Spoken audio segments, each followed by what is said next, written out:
ఒక్కసారి ఊహించుకోండి. ఒక చిన్న గదిలో భయంతో దాక్కున్న 12 మంది సాధారణమైన మనుషులు. కొన్ని సంవత్సరాల తర్వాత అదే మనుషులు ప్రపంచంలోని అతిపెద్ద సామ్రాజ్యాన్ని సవాలు చేశారు. వారిని కొట్టారు, జైల్లో వేశారు, సిలువపై వేలాడదీశారు. బతికుండగానే చర్మాన్ని కూడా ఒలిచేశారు, కత్తులతో నరికారు. కానీ ఒక్కరు కూడా వెనక్కి తగ్గలేదు. ఎందుకో తెలుసా? ఎందుకంటే వారు చనిపోయిన ఒక వ్యక్తిని చూడలేదు, మరణాన్ని జయించిన యేసుక్రీస్తుని చూశారు. ఈరోజు మనం ఎరుషలేం నుండి రోమ్ సామ్రాజ్యం వరకు, ఇండియా నుండి స్పెయిన్ వరకు ఆ 12 మంది అపోస్తల చివరి ముగింపు ఎలా ఉందో చూడబోతున్నాం. ఇది కేవలం ఒక చరిత్ర మాత్రమే కాదు, అనేక మంది రక్తాలతో రాయబడిన విశ్వాస వీరుల జాబితా. Hi friends, welcome to Kumar Bible study. ఈ వీడియో చివరి వరకు చూడండి, ఎందుకంటే చివరిలో బ్రతికి ఉన్న ఒక శిష్యుడి కథ మీ హృదయాన్ని కదిలించి వేస్తుంది. ఇంకా లేట్ చేయకుండా మనం వీడియోలోకి వెళ్ళిపోదాం. శిష్యులలో మొట్టమొదటగా చనిపోయింది ఇస్కరియోతు యూదా. కానీ యూదాను 12 మంది శిష్యుల్లో ఒకరిగా పరిగణించలేం, ఎందుకంటే అతను తప్పిపోయాడు. యేసును వెండి నాణేల కోసం అప్పగించిన ఇస్కరియోతు యూదా ఆ తర్వాత పశ్చాత్తాపంతో కుంగిపోయాడు. తాను చేసిన ద్రోహాన్ని భరించలేక ఒక చెట్టుకు ఉరివేసుకొని చనిపోయాడు. ఆ ఖాళీని భర్తీ చేయడానికి మత్తీయాను ఎన్నుకున్నారు. ఆ తర్వాత నుంచి క్రీస్తుని అనుసరించే వారిపై భయంకరమైన హింస ప్రారంభమైంది.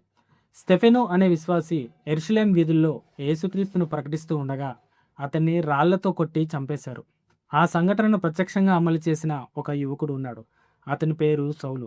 అవును, అతనే ఆ తర్వాత పౌలుగా మారి కొత్త నిబంధనలో ఒక కొత్త చరిత్ర సృష్టించాడు. అయితే క్రీస్తుని అనుసరించిన శిష్యుల్లో మొదటగా చనిపోయింది యోహాను సోదరుడైన యాకోబు. అంతకుముందు అతను గల్లియా సముద్రంలో చేపలు పట్టే ఒక సాధారణ జాలరి. కానీ యేసు అతని దగ్గరికి వచ్చి నన్ను వెంబడించు అన్నప్పుడు అతను అన్నీ వదిలేశాడు. పెంతెకోస్తు పండుగ తర్వాత యాకోబు అగ్నిలా సువార్త ప్రకటించాడు. అది హేరోదు అగ్రిప్పకు నచ్చలేదు. అతన్ని అరెస్టు చేశారు. విచారణ కూడా లేకుండా కత్తితో మరణశిక్ష విధించారు. కథ ఇక్కడితో అయిపోలేదు. యాకోబును తీసుకువెళ్తున్న సైనికుడు అతని విశ్వాసాన్ని చూసి కదిలిపోయాడు. అతడు కూడా క్రీస్తును ఒప్పుకొని యాకోబుతో పాటే తనను కూడా సిలువ వేయమని కోరాడు. ఆ తర్వాత ఇద్దరినీ కలిసి చంపేశారు. ఇలా యేసు కోసం ప్రాణం ఇచ్చిన మొదటి అపోస్తలుడిగా యాకోబు చరిత్రలో నిలిచిపోయాడు. క్రీస్తు కోసం హతసాక్షిగా మారిన వారిలో రెండవ వాడు మత్తయి. ఒకప్పుడు పన్ను వసూలుదారుడు, ప్రజల దృష్టిలో దేశద్రోహి. కానీ యేసు అతన్ని చూసి ఒక మాట అన్నాడు, నన్ను వెంబడించు. అంతే, ఆ రోజు నుంచి మత్తయి పూర్తిగా మారిపోయాడు. తర్వాత అతడే మత్తయి సువార్తకు రచయిత అయ్యాడు. అతను ఇథియోపియా వరకు వెళ్ళి సువార్త ప్రకటించాడు. అక్కడి మతనాయకులు కోపంతో అతన్ని చుట్టుముట్టి కత్తులతో పొడిచి చంపేశారు. తర్వాత క్రీస్తు కోసం హతసాక్షులుగా మారిన వారిలో మూడవ వాడు పేతురు సోదరుడైన ఆంద్రేయ. యేసును మొదటగా గుర్తించిన వారిలో ఇతను కూడా ఒకడు. గ్రీస్ దేశంలో సువార్త ప్రకటిస్తున్నప్పుడు అతనికి శిలువ శిక్ష విధించారు. కానీ ఆంద్రేయ ఒక కోరిక చెప్పాడు, నా ప్రభువులా నేను చనిపోవడానికి అస్సలు అర్హుడిని కాను. దాంతో అతని కోసం ప్రత్యేకంగా ఎక్స్ ఆకారపు శిలువపై కట్టేశారు. 2 రోజుల పాటు అతను శిలువపై వేలాడుతూ కూడా యేసుక్రీస్తును ప్రకటించాడు. 2 రోజుల తర్వాత ఆ శిలువ మీద అలాగే నీరసించిపోయి చనిపోయాడు. తర్వాత క్రీస్తు కోసం చనిపోయిన వారిలో 4వ వ్యక్తి పేతురు. క్రీస్తుతో పాటు నీళ్లపైన నడిచిన మనిషి. అదే సమయంలో క్రీస్తు ఎవరో నాకు తెలియదు అంటూ 3 సార్లు అబద్ధం చెప్పిన వ్యక్తి కూడా ఈ పేతురు. కానీ ఆ తర్వాత పేతురు ఎంతో పశ్చాత్తాపపడ్డాడు. యేసుక్రీస్తు కూడా అతన్ని క్షమించాడు. తర్వాత పేతురు రోమ్ సామ్రాజ్యానికి వెళ్ళి అక్కడ ఒక బలమైన సంఘాన్ని స్థాపించాడు. క్రీస్తు శకం 64లో రోమ్ నగరం అగ్నికి ఆహుతైంది. నీరో చక్రవర్తి ఆ నేరాన్ని క్రైస్తవులపై మోపాడు. అప్పుడు పేతురును కూడా పట్టుకున్నారు, శిలువ శిక్ష విధించారు. కానీ పేతురు కూడా తన చివరి కోరిక చెప్పాడు, నా ప్రభువులా చనిపోవడానికి నేను కూడా అర్హుణ్ణి కాదు అని. నన్ను తలకిందులుగా సిలువ వేయండి అని చెప్పాడు. అలా తలకిందులుగా సిలువపై పేతురు మరణించాడు. ఈరోజు అదే ప్రదేశంలో సెంట్ పీటర్ బసిలికా అనే ఒక అతిపెద్ద చర్చి స్థాపించబడింది. ఆ తర్వాత చనిపోబోయే వ్యక్తి సామాన్యుడు కాదు. ఒకప్పుడు క్రైస్తవులను వెంటాడిన సౌలు, క్రైస్తవులను చంపడంలోనే ఆనందం పొందిన వ్యక్తి. ఒకరోజు దమస్కు మార్గంలో యేసుక్రీస్తుని కలిచాడు. ఆ క్షణం నుంచి అతని జీవితం పూర్తిగా మారిపోయింది. అతడే అపోస్తలుడైన పౌలు.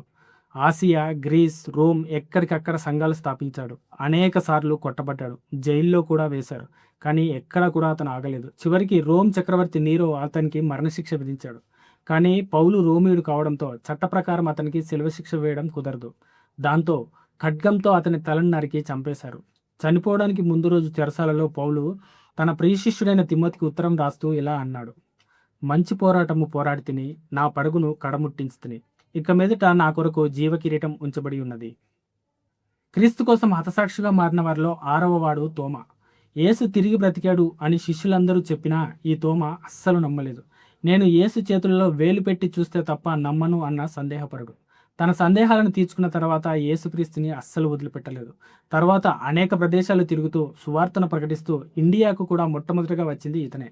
మొట్టమొదటగా చెన్నై ప్రాంతంలో అనేక సంఘాలను స్థాపించాడు. ఒకరోజు ప్రార్థనలో నిమగ్నమై ఉండగా క్రీస్తును ద్వేషించే శత్రువులు అతన్ని ఈటలతో పొడిచి చంపేశారు. ఈ రోజుకు కూడా భారతదేశంలో తోమాకు సంబంధించిన జ్ఞాపకాలు పదిలంగా ఉన్నాయి. నెక్స్ట్ బర్తులుమై. ఇతని మరణం క్రీస్తు శిష్యులుగా మారిన వారిలో అత్యంత భయంకరమైనది. క్రీస్తుకి శిష్యుడిగా మారిన తర్వాత అనేక ప్రదేశాల్లో సువార్త ప్రకటించాడు. అలా ప్రకటిస్తూ అతను అర్మేనియా దేశానికి చేరుకున్నాడు. అర్మేనియాలో బర్తులోమై సువార్త ప్రకటించాడు. అతని వల్ల కొన్ని వేల మంది క్రీస్తుకు శిష్యులుగా మారిపోయారు. దాంతో అక్కడి మత పెద్దలకు తీవ్రమైన అసూయ కలిగింది. చరిత్ర చెప్తుంది ఏంటంటే బ్రతికుండగానే అతని చర్మాన్ని ఒలిచేశారు. ఆ తర్వాత కత్తులతో అతని తల నరికి చంపేశారు. ఇక మిగిలింది కేవలం 5 మంది. అందులో 4 ఫిలిప్పి, యూదా, తద్దయి, సీమోన్. 8వ వాడైన ఫిలిప్పు సమరయలో ఎన్నో అద్భుతాలు చేశాడు. ఆ తర్వాత టర్కీలో అతన్ని ఘోరంగా చంపేశారు. యూదా, తద్దయి మరియు సీమోను ముగ్గురు కలిసి పర్షియా దేశానికి చేరుకుని అక్కడ సువార్తను ప్రకటించడం ప్రారంభించారు. కొన్ని వేల మందిని క్రీస్తుకు అనుచరులుగా మార్చేశారు. వారిని కూడా ఎంతో క్రూరంగా హింసించి చంపేశారు. ఇక మిగిలింది ఒకే ఒక్కడు, చివరి అపోస్తలుడుగా యేసు అత్యంత ప్రేమించిన శిష్యుడిగా పిలువబడిన యోహాను. అందరూ చనిపోయారు. పేతురు, పౌలు, యాకోబు, తోమా. కానీ ఒక్కడు మాత్రమే బతికున్నాడు. అతడే యోహాను. అతన్ని కూడా చంపడానికి అనేక రకాలుగా ప్రయత్నించారు. మరిగే నూనెలో పడేశారు. కానీ అతడు చనిపోలేదు. అందుకే అతన్ని పద్మాసు ద్వీపానికి పంపించారు. ఎవరూ లేని ఆ ద్వీపంలో అతను ఒక్కడు ఆకలితో చనిపోతాడని వాళ్ళు అనుకున్నారు.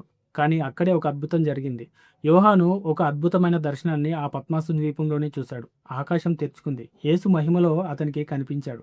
అక్కడే బైబిల్ చివరి గ్రంథమైన ప్రకటన గ్రంథం మొత్తం వ్రాయబడింది. చివరికి వృద్ధాప్యంలో యోహాను ప్రశాంతంగా మరణించాడు.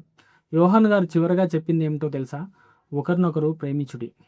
12 మంది సాధారణ మనుషులు, కానీ వారి విశ్వాసం ప్రపంచాన్ని మార్చేసింది. వాళ్ళు రాజులు కాదు, సైన్యాలు లేవు, ధనం లేదు, కానీ వాళ్ళ దగ్గర ఒకటి ఉంది. యేసు మరణాన్ని గెలిచాడు అనే ఒక నమ్మకం. ఫ్రెండ్స్, ఈ వీడియో మీకు నచ్చితే లైక్ చేయండి. మీ ఫ్రెండ్స్ అండ్ ఫ్యామిలీతో కూడా షేర్ చేయండి. మీకు ఈ 12 మంది అపోస్తలలో ఎవరి కథ మీ హృదయాన్ని కదిలించింది నాకు కామెంట్లలో తెలియజేయండి. ఇలాంటి బైబిల్ హిస్టరీ వీడియోస్ కోసం మా ఛానల్ను సబ్స్క్రైబ్ చేసుకోండి.